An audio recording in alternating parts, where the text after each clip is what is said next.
yourselves. For I say unto you, I will not drink of the fruit of the vine till the kingdom of God shall come.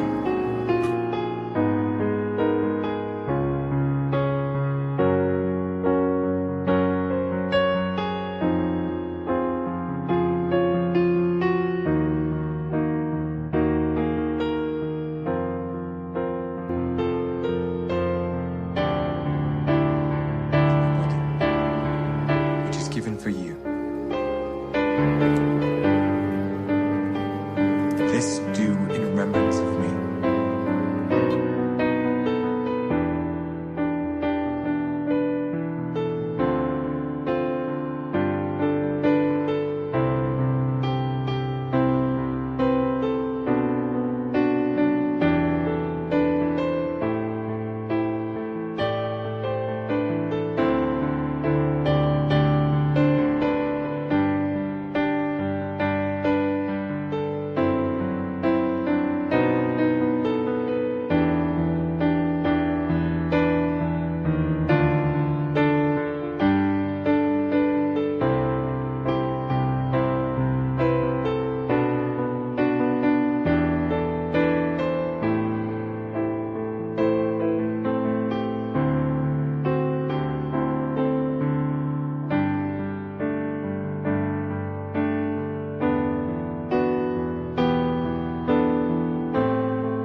What is the future of your child's education? For certain, you're looking for 1. Academic excellence, 2. A strong Christian character development program, and 3. Quality teachers providing quality learning process. At Penobot International, the school of choice, we are committed to providing an education with a globally committed curriculum.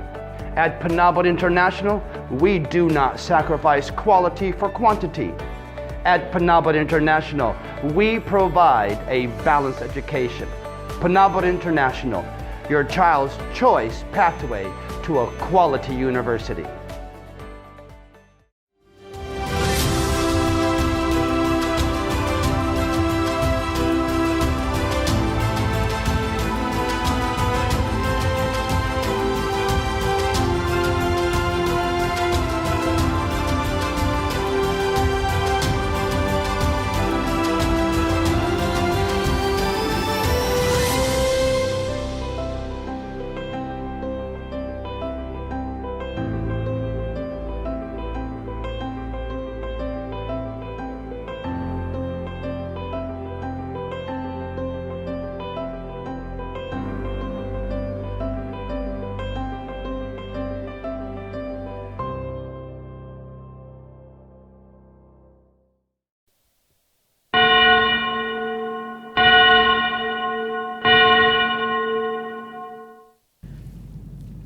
Selamat hari Minggu. Mazmur pasal 95 ayat 2 berkata, "Biarlah kita menghadap wajahnya dengan nyanyian syukur, bersorak-sorak baginya dengan nyanyian mazmur." Umat terkasih, mari kita memuji dan memuliakan Tuhan melalui kebaktian online GKI Kayu Putih dengan Premier.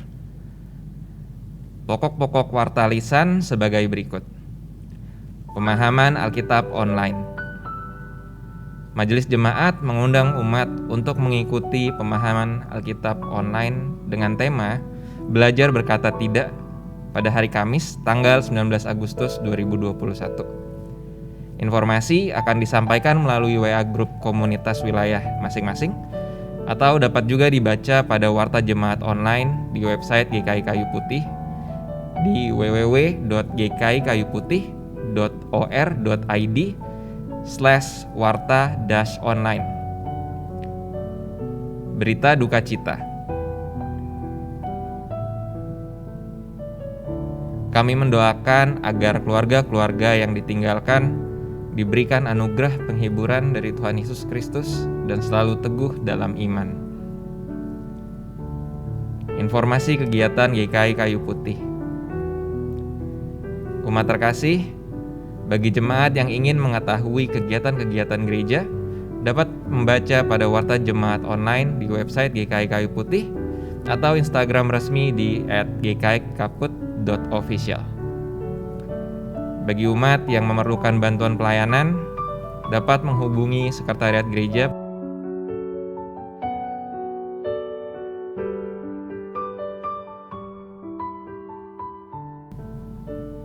Umat yang dikasihi Kristus, marilah kita mempersiapkan hati untuk memulai kebaktian di pagi hari ini.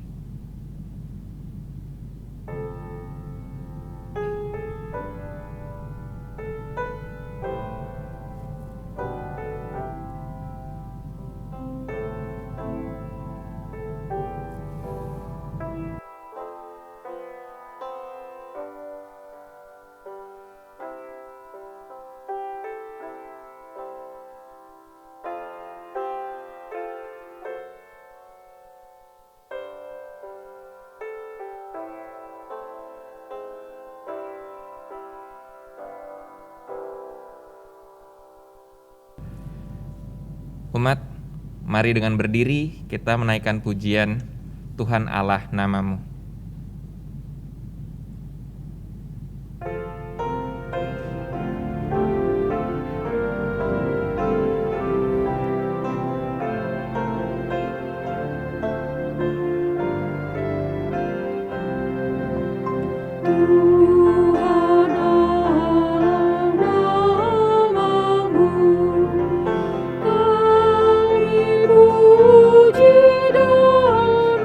Surga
Pertolongan kita adalah dalam nama Tuhan yang menjadikan langit dan bumi.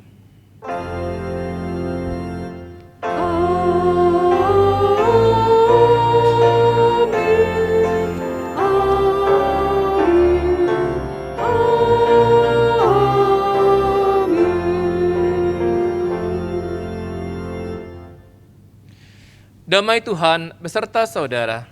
Dan beserta saudara juga. Umat yang dikasihi oleh Tuhan Yesus Kristus, kita pada saat ini hidup di tengah begitu banyaknya kesulitan yang menghimpit kita. Bahkan kegentingan yang mengancam kita. Sudah sekian lama pandemi ini kita hadapi. Dan dalam kerinduan yang sama kita berharap agar badai ini bisa berlalu. Namun semakin dalam kita berharap, tampaknya kita masih jauh dari jawab atas apa yang kita nantikan. Kesulitan demi kesulitan masih menjadi bagian pahit yang harus kita telan. Firman Tuhan dalam Mazmur 105 ayat yang keempat hingga 6 mengajak kita untuk mencari Tuhan dan kekuatannya. Carilah wajahnya selalu. Ingatlah perbuatan-perbuatan ajaib yang dilakukannya. Mujizat-mujizatnya dan penghukuman-penghukuman yang diucapkannya. Hai anak cucu Abraham, hambanya. Hai anak-anak Yakub, orang-orang pilihannya. Saudara-saudara, kita diajak untuk terus mencari wajah Tuhan di tengah kesulitan yang hingga sekarang masih kita rasakan. Di dalam Dia ada pengharapan. Bersama Dia ada kekuatan. Dialah pandu agar hidup kita tidak lagi diliputi ragu. Dialah panji yang janji-janjinya telah terbukti. Ku cari suatu panji.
Saudara-saudara sekalian, di dalam kehidupan kita pada saat ini, di tengah segala peristiwa yang kita dengar dan kita alami, di dalam segala banyaknya hal-hal yang membuat kita khawatir, lelah, takut, dan mungkin marah.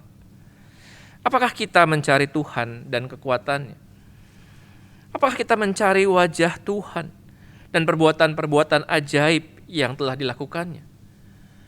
Atau justru kita malah menyerah di dalam ketakutan, di dalam rasa lelah, dan atau di dalam rasa marah kita? Mari pada saat hari ini kita menenangkan segala hal yang berkecamuk dalam diri kita. Dan mari kita membawa keterbatasan diri kita di hadapan Tuhan. saat kita lebih mencari jawaban diri kita ketimbang apa yang Tuhan inginkan.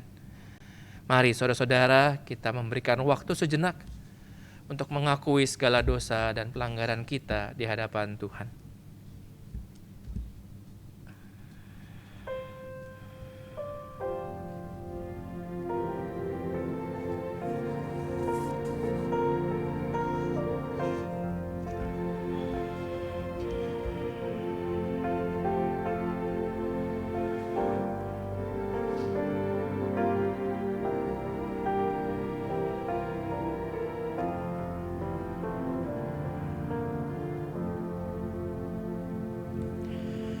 Bapa yang baik, kami memohon ampun jikalau dalam kehidupan kami lebih banyak menyerah pada ketakutan kami, dilingkupi oleh ketakutan, kekhawatiran, atau kemarahan yang justru menguasai kami ketimbang cinta kasih Tuhan dengan karya-karya-Mu yang ajaib dalam hidup kami. Biarlah kami boleh kembali kepadamu Tuhan, di dalam kasih dan damai sejahtera Tuhan, untuk boleh menatap kehidupan seturut dengan kehendak-Mu. Dan biarlah kami boleh menyambut pengampunan yang Tuhan berikan dengan sukacita. Terima kasih Bapa, di dalam nama-Mu yang kudus, Tuhan Yesus Kristus kami berdoa. Amin.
Jemaat sekalian, mari kita menyambut berita anugerah dari Tuhan.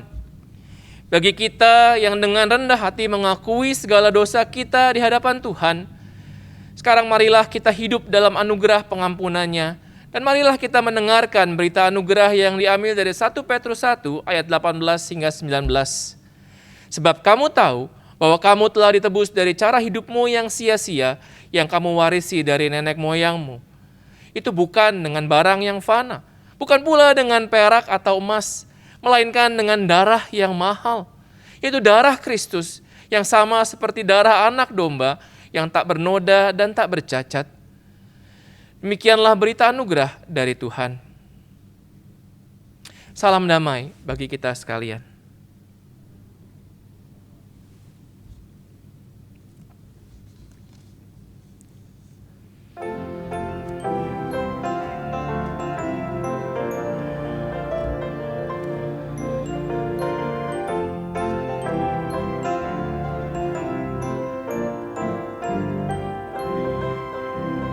Dihapuskan dosaku hanya oleh darah Yesus.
hanya oleh darah Yesus. Oh, darah Tuhanku, sumber pembasuhku, sucilah hidupku, hanya oleh darah Yesus.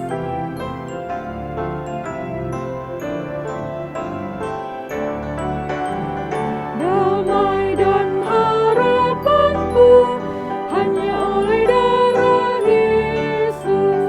Allah membenarkanku hanya oleh darah Yesus.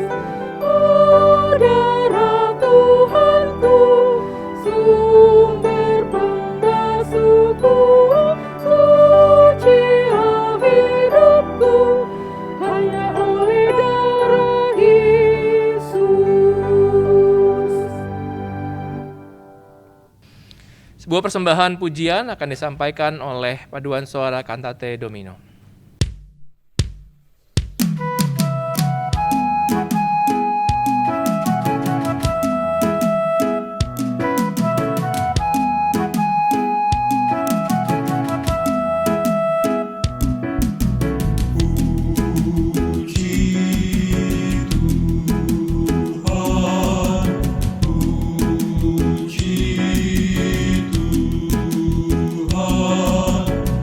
Mari puji Tuhanmu, muliakan namanya. Mari puji Tuhanmu, muliakan namanya. Mari puji Tuhanmu, muliakan namanya. Mari puji Tuhanmu, muliakan namanya. Mari puji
setia diberi mahkotamu, dan dengan kebaikan dipuaskan hasratmu. Puji Tuhan, muliakan namanya. Puji Tuhan, muliakan namanya. Puji Tuhan, dan janganlah lupakan kebaikan Tuhan. Dia menebus hidupku dari kubur rahimah, dan memberikan kepadamu segala yang perlu. Rahmat dan kasih setia diberi mahkotamu, dan dengan kebaikan dipuaskan hasratmu. Puji Tuhan, muliakan namanya. Puji Tuhan, muliakan namanya. Puji Tuhan, muliakan, dan janganlah lupakan kebaikan Tuhan.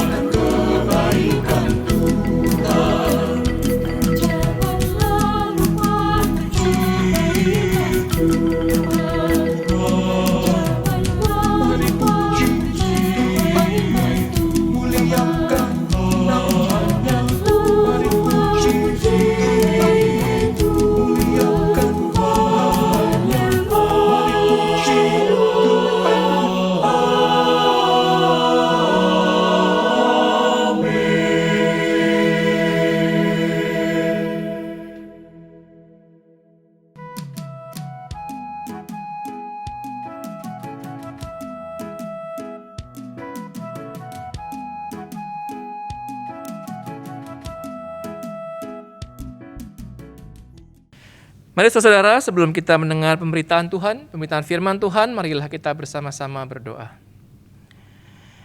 Ya Bapa yang kami kenal dalam nama Tuhan Yesus Kristus, di dalam seruan diri kami, dalam pujian kami, di dalam segala pengakuan dosa kami rindu melihat Tuhan dan mengalami perjumpaan dengan Tuhan. Dan biarlah lewat ibadah hari ini kami boleh menemukan Tuhan. Biarlah Roh-Mu yang kudus memimpin kami untuk boleh mendengar firman-Mu, untuk boleh menjadikannya bagian di dalam kehidupan kami. Kami serahkan dalam nama Putra-Mu yang kudus, Tuhan Yesus Kristus, Juru Selamat dan Penebus kami yang hidup. Amin. Saudara-saudara sekalian, pembacaan Alkitab kita pada hari ini akan diambil dari kitab Amsal pasal 9, ayat yang pertama hingga ayat yang ke-6. Hikmat telah mendirikan rumahnya, menegakkan ketujuh tiangnya, memotong ternak sembelihannya, mencampur anggurnya, dan menyediakan hidangannya. Pelayan-pelayan perempuan telah disuruhnya berseru-seru di atas tempat-tempat yang tinggi di kota. Siapa yang tak berpengalaman, singgahlah kemari. Dan kepada yang tidak berakal budi katanya, marilah, makanlah rotiku, dan minumlah anggur yang telah kucampur. Buanglah kebodohan, maka kamu akan hidup. Dan ikutilah jalan pengertian. Demikianlah pembacaan firman Tuhan. Berbahagialah bagi setiap kita yang mendengarkan firman Tuhan, merenungkannya, serta memeliharanya melalui sikap kehidupan sehari-hari. Haleluya.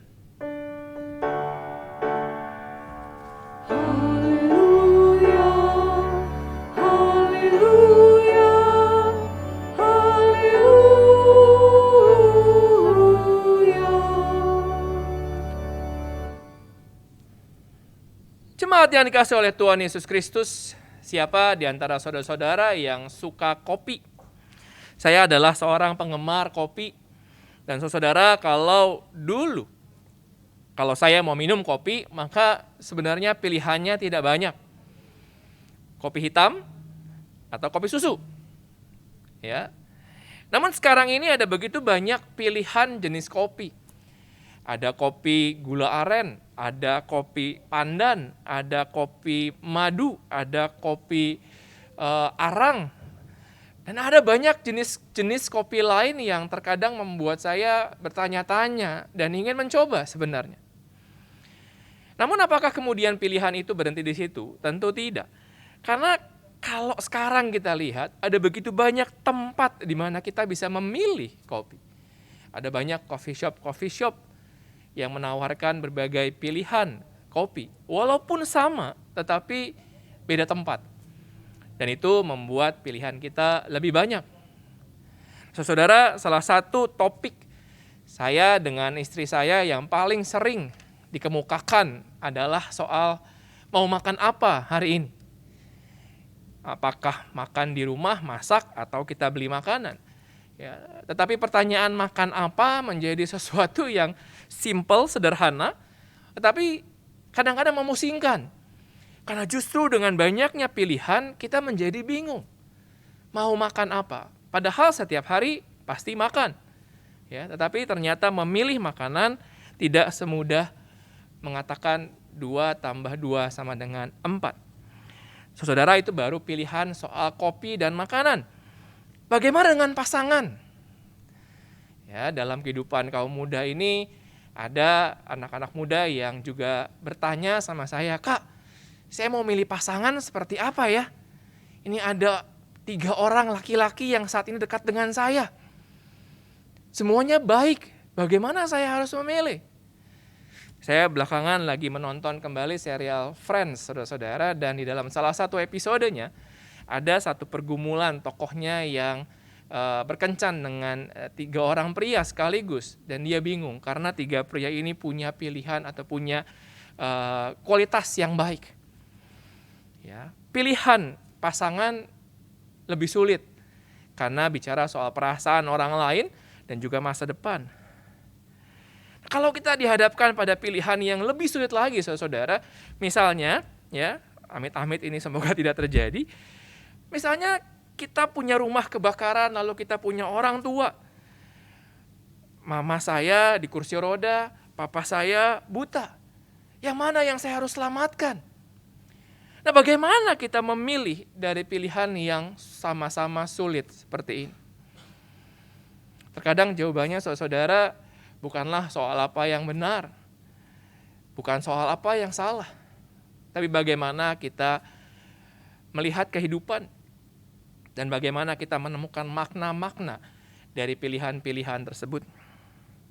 Seorang researcher atau ilmuwan yang bernama Sheena Iyengar mengatakan bahwa dalam kehidupan kita ada 70 pilihan yang kita buat setiap hari. Yang artinya ada 25.550 keputusan yang kita buat dalam setahun. Tentu bukan angka yang sedikit. Ya. Seorang ilmuwan mengatakan, James Williams mengatakan, I'm done with great things.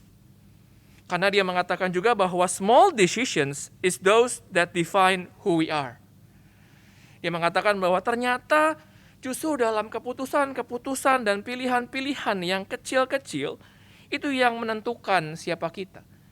Bukan keputusan-keputusan yang besar. Bukan yang megah, saudara-saudara. Nah, maka kita bisa menyimpulkan bahwa di dalam setiap kehidupan kita, kita dihadapkan pada begitu banyaknya pilihan. Dan seringkali hal ini yang membuat kadang kita menjadi bingung.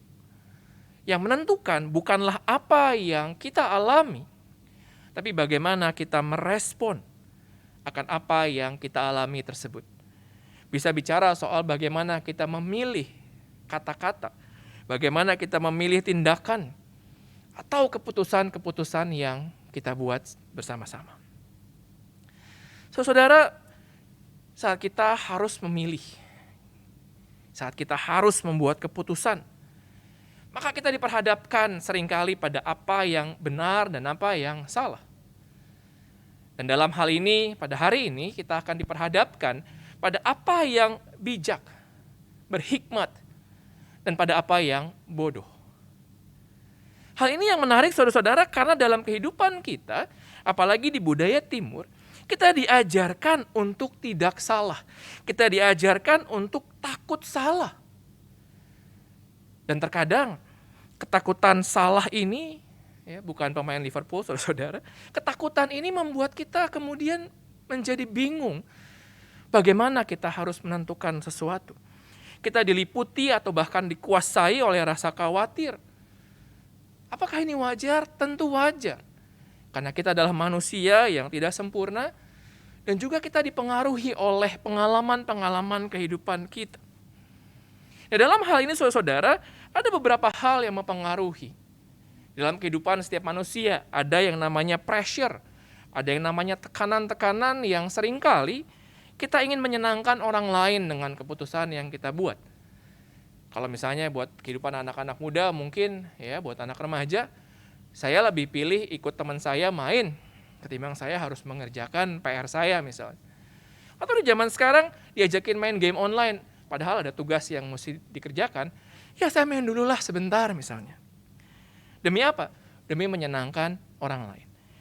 Atau kita suka ragu dan takut akan apa kata orang tentang diri kita. Jika saya memutuskan A, apa kata orang tentang saya? Jika saya memutuskan tentang B, bagaimana tanggapan mereka tentang keputusan saya, tentang ucapan-ucapan saya? Dan yang juga seringkali membingungkan kita saudara-saudara adalah pada saat kita merasa bahwa semua pilihan itu benar atau semua pilihan itu salah.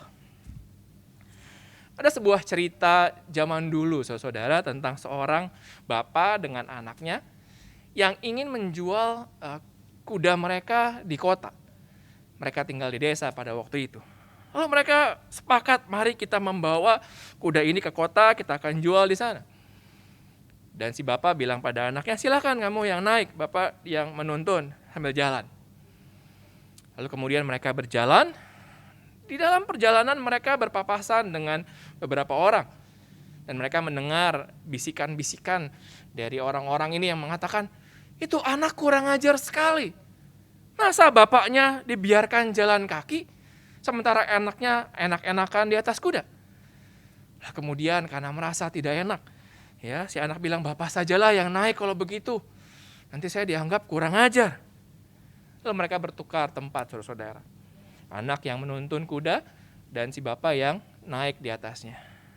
Tapi dalam perjalanan mereka juga mereka berpapasan dengan orang lain yang kemudian juga berbisik-bisik dan mengatakan, "Ini bapak nggak ngasih contoh yang baik buat anak. Bapak ini maunya enaknya aja. Anak yang susah-susah harus menuntun kuda ini." Lalu mereka merasa benar juga nih pendapat. Akhirnya kemudian mereka memutuskan, "Oke, kalau gitu kita naik berdua aja. Supaya orang-orang tidak lagi ngomongin tentang kita." Akhirnya mereka berdua berjalan atau menaiki kuda itu. Ya, dan dalam perjalanan ketemu lagi dengan orang lain yang kemudian berbisik-bisik lagi, saudara. Bodoh sekali itu bapak dan anak. Kasihan sekali itu kuda dinaiki oleh 2 orang. Kalau mereka mau jual kuda itu pasti nanti sampai kota udah capek dan harganya jadi murah. Lalu mereka bilang, "Oh, bener juga. Nanti kalau gitu harga kudanya jadi murah. Kasihan juga ini kuda. Tidak berperik kekudaan," begitu. Lalu kemudian akhirnya mereka turun, mereka tuntun kuda itu. Di jalan masih berpapasan dengan orang lain yang kemudian juga ngomong, saudara-saudara, bodoh sekali itu orang tua dan anak. Punya kuda kok nggak dinaikin. Lalu mereka pun pusing, saudara-saudara. Kenapa? Karena semuanya punya nilai kebenaran.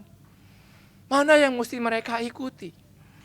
Nah, saudara, dalam kehidupan kita juga kadang-kadang kita mengalami hal yang seperti ini.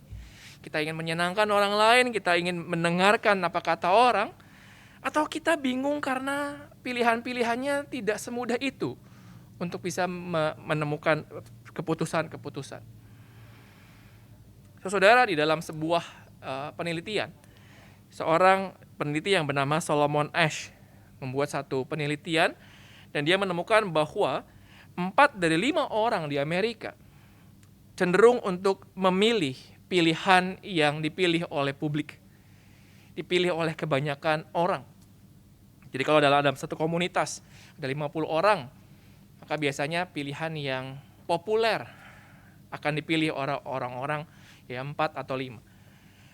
Mau itu benar atau tidak, mau itu baik atau tidak, tapi jika itu pilihan publik, mayoritas, maka mereka akan ikut. Ya, 4 dari 5, saudara. Nah, bayangkan, kalau misalnya di dalam kehidupan kita, ya kita tahu korupsi tidak benar, tetapi mayoritas mengatakan ya sudahlah korupsi saja. Maka 4 dari 5 orang ini kemudian akan ikut korupsi. Akan ikut melanggar peraturan lalu lintas. Dan mengikuti apa kata kebanyakan. Ini yang disebut dengan conformity. Ya. Dan itu kemudian dikenal dengan Asch Conformity Social Science. Nah, saudara, kemampuan kita untuk memberikan atau membuat sebuah keputusan sangat ditentukan oleh bagaimana kita menemukan makna yang ada dalam setiap peristiwa-peristiwa kehidupan kita. Dan keputusan itu juga ditentukan oleh bagaimana kita melihat gambar diri kita, identitas kita di dalam kehidupan ini. Kita sebagai anak-anak Tuhan, saudara, seharusnya mewarnai dunia, bukan ikut dunia. Karena kebanyakan pandangan umum, pandangan dunia tidak sejalan dengan pandangan Kristus. Ya. Tetapi seringkali kemudian kita kalah dan mengalah, kita kompromi kepada apa kata dunia. Itu yang membuat kita sebagai anak-anak Tuhan tidak lagi mewarnai sekeliling kita.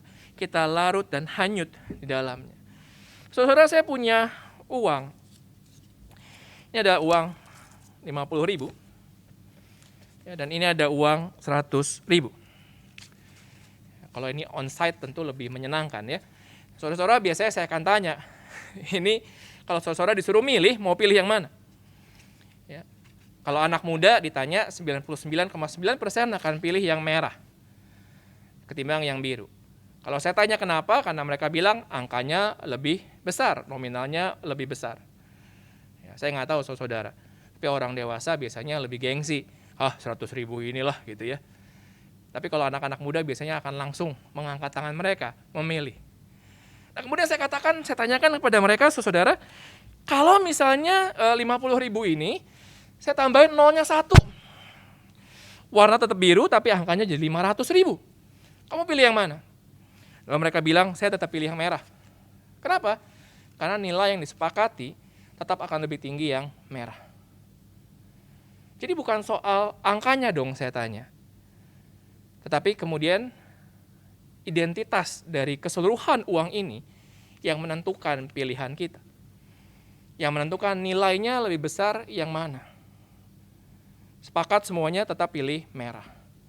Nah, saudara, kemudian uang ini saya lipat-lipat, saya lecak-lecak begini. Lalu saya tanya, kalau misalnya uang ini dilecak-lecak, kamu pilih yang mana? Mau yang biru atau yang merah? Ini udah jelek nih. Mereka bilang, tetap yang merah, Kak. Ya. Saya makin lecak-lecak lagi, saudara-saudara. Kemudian saya banting ke bawah, saya injak-injak. Kotor, lecak. Lalu saya tanya lagi ke mereka, kamu pilih yang mana? Ini uang udah dilipat-lipat, udah kotor gitu ya, diinjak-injak. Pilih yang mana? Pilih yang merah atau yang biru? Mereka masih bilang yang sama. Saya pilih yang merah. Dan saya tanya kenapa? Karena mereka bilang, karena nilainya tidak berubah. Mau dia dilecak-lecak, mau dia diinjak-injak, nilainya tetap 100.000. Nah, saudara, kalau kita melihat di dalam kehidupan kita bahwa uang yang 100.000 ini walaupun udah dilecak-lecak dan diinjak-injak begitu, udah kotor, ternyata nilainya tidak berubah. Dan saya tanya kepada mereka, apakah kemudian uang ini kehilangan keberhargaannya dengan diinjak-injak dan dilecak-lecak? Mereka bilang tidak. Keberhargaannya tetap sama, 100.000, berlaku di mana-mana. Maka saya tanya kepada mereka, saudara, kalau misalnya kita yang diinjak-injak, kita yang diremek-remek seperti ini dalam kehidupan kita, apakah kita masih merasa kita punya nilai yang sama? Mengapa dalam kehidupan kita justru saat kita diremek-remek, disindir-sindir orang, dijelek-jelekin sama orang, kemudian kita merasa rendah diri, kita merasa tidak mampu berbuat apa-apa, kita merasa kecil, kita merasa frustasi dan bahkan kemudian sebagian milih untuk merasa tidak berharga. Jika kita menyadari bahwa kita adalah anak Allah, ciptaan Tuhan, imago Dei yang diciptakan sesuai dengan gambar dan citra Allah, maka kita seharusnya dapat menemukan makna keberhargaan diri kita sebagai anak Tuhan. Sehingga apapun yang terjadi dalam kehidupan kita, seberat apapun penderitaan itu, seberat apapun orang-orang mau menginjak-injak kita, kita masih tetap bisa berdiri dengan tegak dan mengatakan, saya tidak berubah. Saya tetap anak Tuhan yang berharga.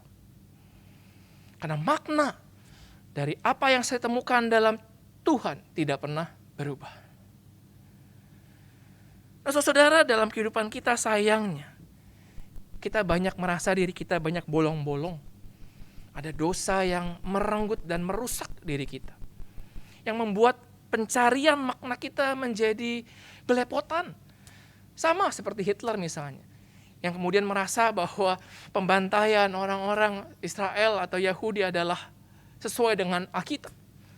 Tentu bukan makna itu yang kita maksud. Dan bagaimana kita menemukan makna juga bergantung dari bagaimana kita melihat keutuhan diri kita. Orang-orang banyak sejak usia dini merasa ada yang bolong-bolong dalam hidup mereka. Ada kepahitan, ada luka-luka dalam diri mereka yang tidak diberesin. Pengalaman hidup mereka yang berat, ya, yang tidak diselesaikan, tidak direkonsiliasi, tidak membuat masa depan mereka lebih baik. Mungkin jangan-jangan saudara saat ini masih punya luka-luka tersebut. Yang dulu mungkin saudara katakan, ya biarlah berlalu dengan waktu. Tetapi ternyata tidak membuat saya sembuh dan pulih. Nah, saudara-saudara, hal seperti itu yang perlu menjadi bagian dari pemaknaan kehidupan kita. Karena tanpa kita berekonsiliasi, maka makna kehidupan kita bersama dengan Tuhan dapat dimaknai dengan cara yang tidak tepat. Bagaimana kita menemukan hikmat sangat dipengaruhi juga dengan bagaimana pengalaman hidup kita membentuk kita. Dan pengalaman kita bersama-sama dengan Tuhan yang direfleksikan dalam setiap kehidupan kita yang dapat menemukan keberhargaan hidup yang luar biasa bersama-sama dengan Tuhan. Pertanyaan saya saudara di tengah pandemi COVID saat ini, yang mencekam kehidupan kita, yang membuat kita mungkin merasa takut dan khawatir, yang juga membuat kita mungkin merasa marah kepada orang-orang yang cuek dan tidak percaya akan adanya COVID ini. Pertanyaan saya saudara, kita sibuk apa sekarang? Apakah kita menyadari ada kesempatan untuk bisa menemukan makna hidup? Untuk bisa menjadi orang-orang yang bijak? Atau kita hanya menjalani kehidupan seperti hari-hari yang berlalu? Apakah kita kemudian mau melihat makna dari apa yang terjadi dalam setiap kehidupan kita? Saudara, dalam Alkitab kita, dalam kitab Amsal, Salomo mengatakan tentang hikmat dan kebodohan. Dan dia menggunakan kata yang menarik, ya, yaitu dia menggambarkan hikmat dan kebodohan ini sebagai wanita feminin yang baik dan yang kurang baik tentunya dalam hal ini.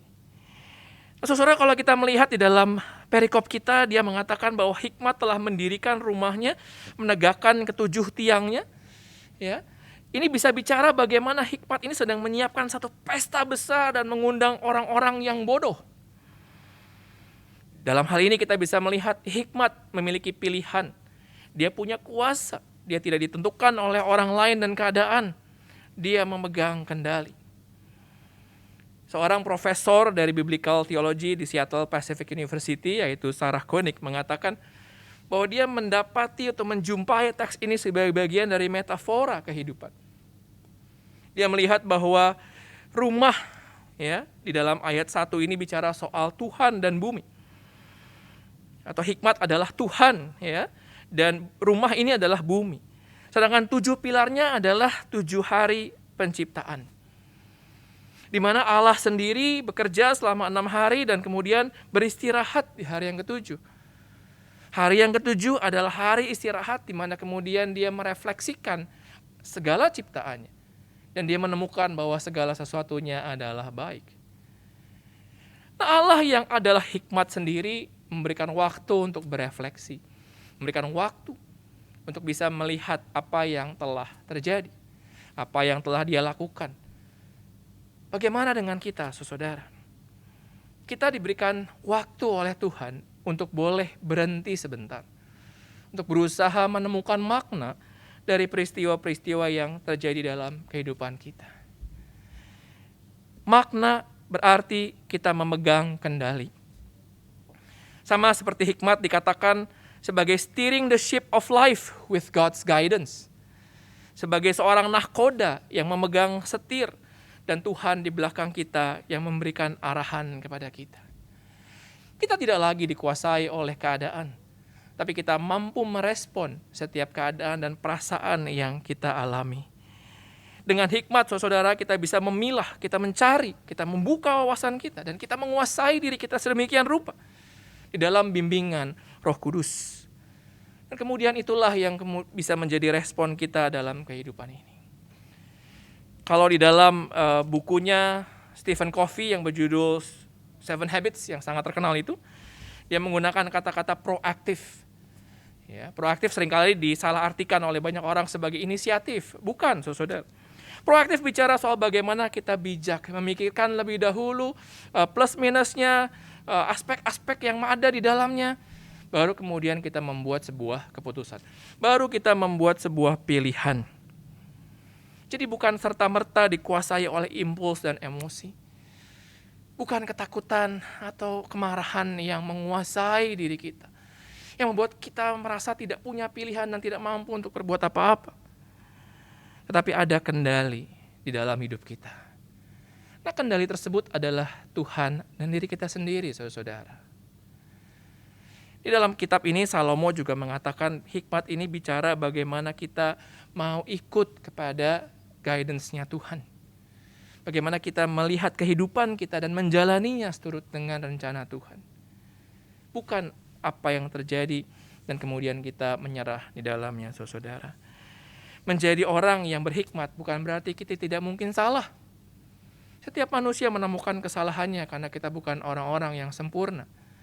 Tapi justru dalam ketidaksempurnaan itulah kita bisa berjalan bersama dengan Roh Kudus. Kita terus dapat belajar menguasai diri bersama-sama dengan Allah.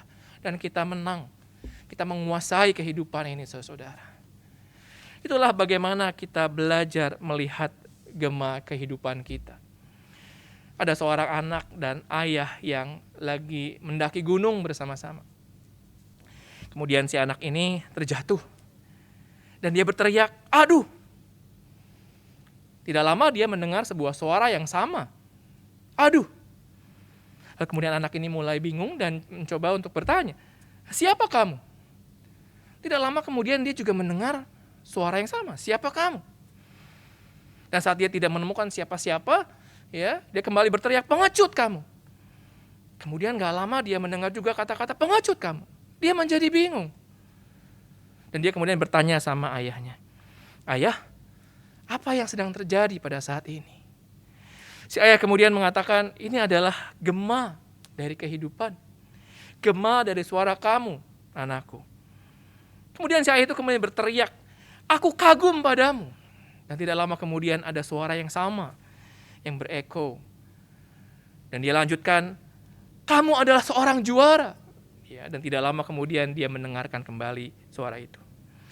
Dia mengatakan kepada anaknya demikian, saudara. Hidup bukanlah sebuah kebetulan, tetapi bayangan dari diri kita. Hidup kita adalah seperti cermin dan kita bisa melihat siapa diri kita di situ. Apa yang kita katakan, apa yang kita pikirkan, dan apa yang kita lakukan. Dalam hal ini, saudara, apakah kita bisa menemukan gambar Tuhan di cermin yang kita lihat? Apakah orang-orang bisa menemukan gambar Tuhan di dalam setiap kehidupan kita? Kalau kita dikuasai oleh keadaan, mungkin kita akan larut di dalamnya.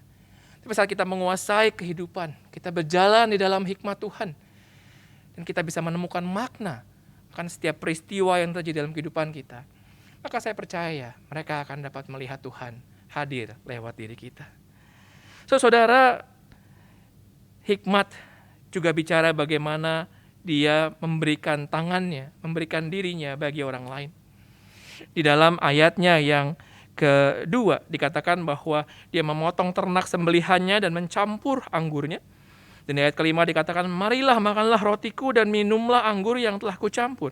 Anggur yang tercampur ini mau bicara tentang pesta yang besar. Ya, bukan pesta yang kecil yang biasanya anggurnya murni dan sangat mahal. Saudara, kalimat ini bisa mengingatkan kita akan cerita Tuhan Yesus tentang perumpamaan, ya, tentang ada seorang kaya yang ingin membuat pesta di rumahnya dan mengundang orang-orang untuk hadir. Tetapi para undangan ini ternyata tidak mau hadir. Dan dia mengatakan bahwa tempat ini harus penuh. Dia membuka dirinya bagi semua orang, ya, tidak peduli siapapun untuk hadir di pestanya. Demikian pula dengan teks ini, saudara-saudara, anggur yang tercampur menggambarkan tentang siapa saja semua manusia.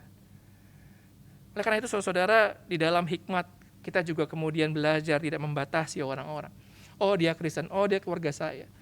Tetapi hikmat mau belajar membuat kita yakin akan kehidupan dan membuat kita mau mengulurkan tangan kita kepada orang-orang lain di sekeliling kita. Saudara, di dalam menyambut kemerdekaan kita 17 Agustus 2 hari lagi, maka kita juga bisa bertanya tentang makna kehidupan kita sebagai warga negara. Apa yang sudah saya lakukan sebagai warga negara? Apakah saya mengisinya dengan yang indah, yang baik? Yang bisa membuat orang lain melihat Kristus hidup dalam saya?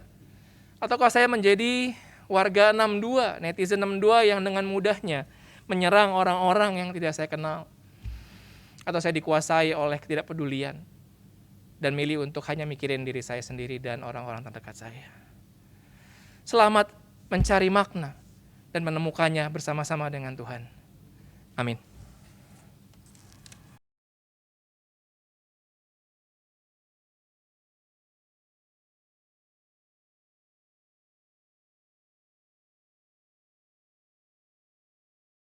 Risen to set the captives free. Risen to ransom you and me. To bind up every broken heart. To conquer death and sin. Risen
Umat diundang untuk bangkit berdiri. Marilah kita bersama dengan umat Allah di masa lalu, masa kini, dan masa yang akan datang, mengingat pengakuan pada baptisan kita, seturut pengakuan iman rasuli demikian. Aku percaya kepada Allah, Bapa yang Maha Kuasa, Halik langit dan bumi, dan kepada Yesus Kristus, Anaknya yang tunggal Tuhan kita, yang dikandung daripada Roh Kudus, lahir dari anak darah Maria, yang menderita sengsara di bawah pemerintahan Pontius Pilatus, disalibkan, mati, dan dikuburkan, turun ke dalam kerajaan maut. Pada hari yang ketiga, bangkit pula dari antara orang mati, naik ke surga, duduk di sebelah kanan Allah, Bapa yang Maha Kuasa, dan dari sana ia akan datang untuk menghakimi orang yang hidup dan yang mati. Aku percaya kepada Roh Kudus, gereja yang kudus dan am, persekutuan orang kudus, pengampunan dosa, kebangkitan orang mati, dan hidup yang kekal. Amin. Umat dipersilakan untuk duduk kembali.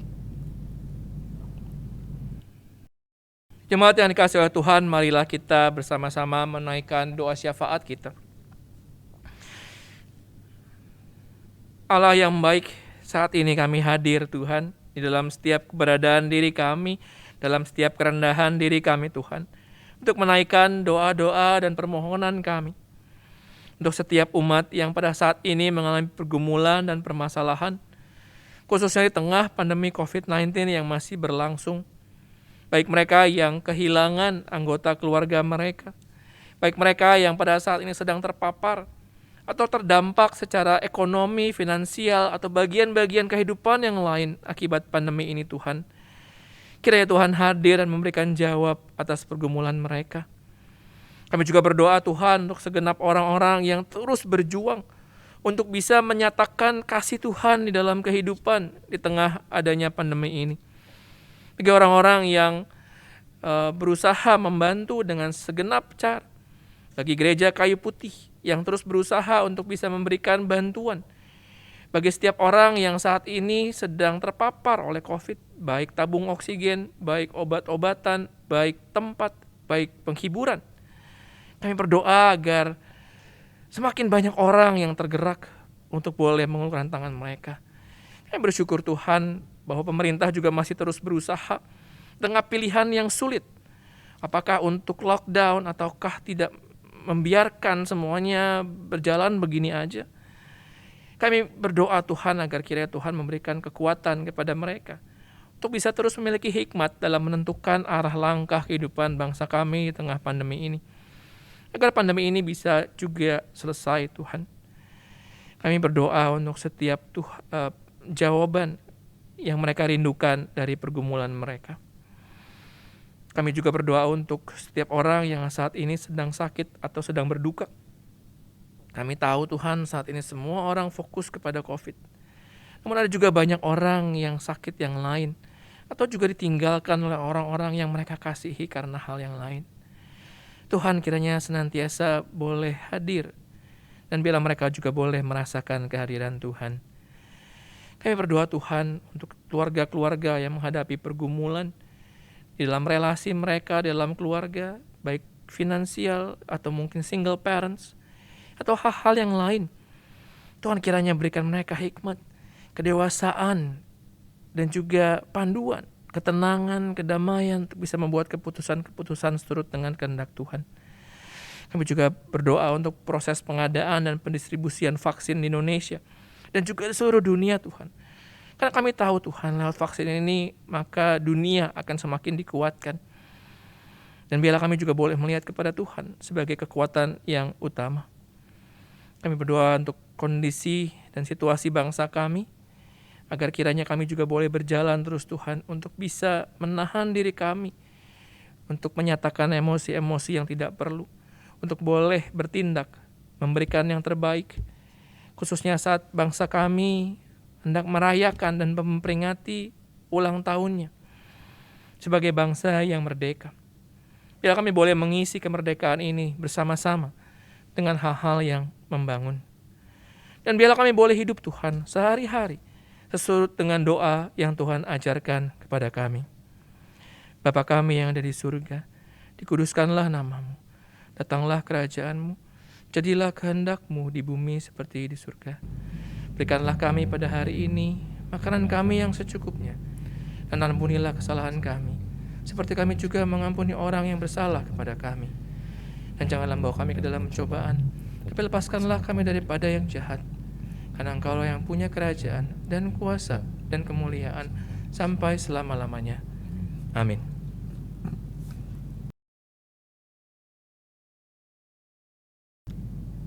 Umat yang dikasihi Kristus, dalam syukur atas kasih setianya yang menyertai dan memanggil kita untuk meneruskan karya kasih-Nya bagi kehidupan, marilah kita membawa persembahan dengan berlandaskan firman Tuhan dari Mazmur 30 ayat 5-6. Nyanyikanlah Mazmur bagi Tuhan, hai orang-orang yang dikasihi-Nya, dan persembahkanlah syukur kepada nama-Nya yang kudus. Sebab sesaat saja Ia murka, tetapi seumur hidup Ia murah hati. Sepanjang malam ada tangisan, menjelang pagi terdengar sorak-sorai.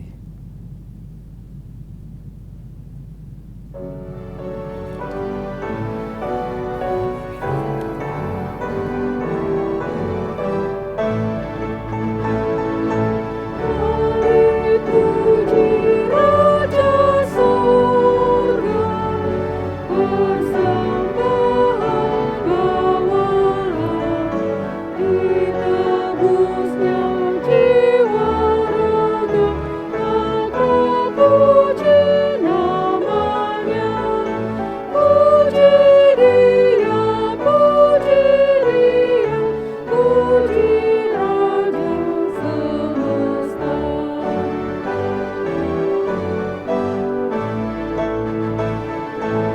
Bagai Bapa yang penyayang, siapa kita iakan, tangan kasih-Nya menatap di tengah bahaya. Puji Dia, kasih-Nya seluas laut.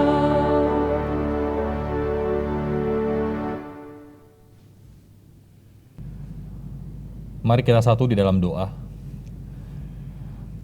Kami berterima kasih dan mengucap syukur untuk semua kebaikan dan kasih sayang Tuhan dalam kehidupan kami.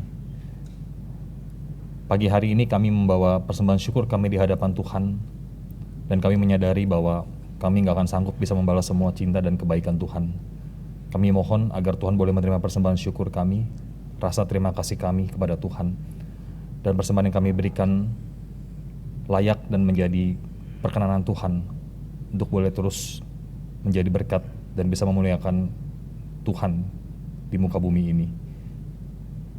Tuhan tolong kami untuk kami juga boleh terus memberikan hidup kami, apa yang kami punya, semua bakat dan talenta kami, untuk terus boleh menjadi saluran berkat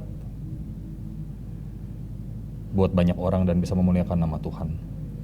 Terima kasih Bapak buat semua kebaikan Tuhan. Hanya di dalam nama Anak-Mu yang tunggal Tuhan kami Yesus Kristus, kami berdoa dan mengucap syukur. Amin.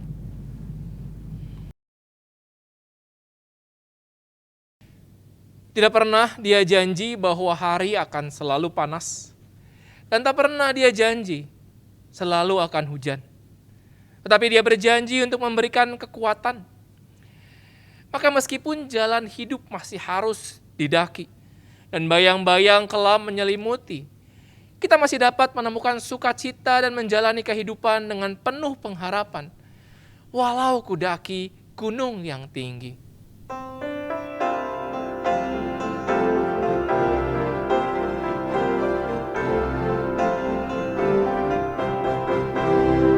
Aku daki gunung yang tinggi, dan ku turuni lembah terjal. Yesus berkata, aku temani, sadari lagi janji kekal.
Arahkanlah hatimu kepada Tuhan.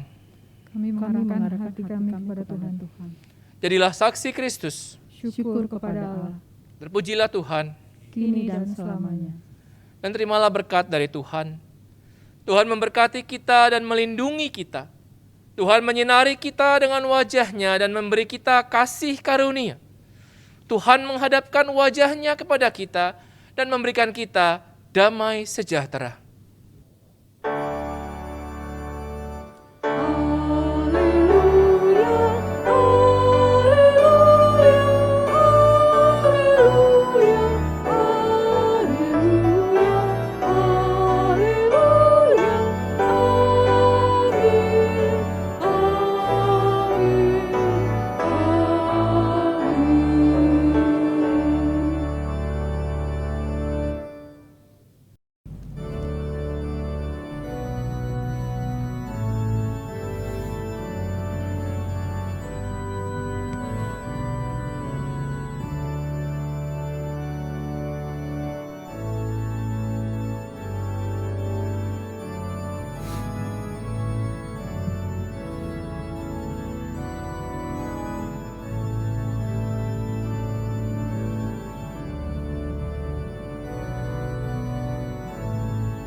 Kebaktian telah selesai.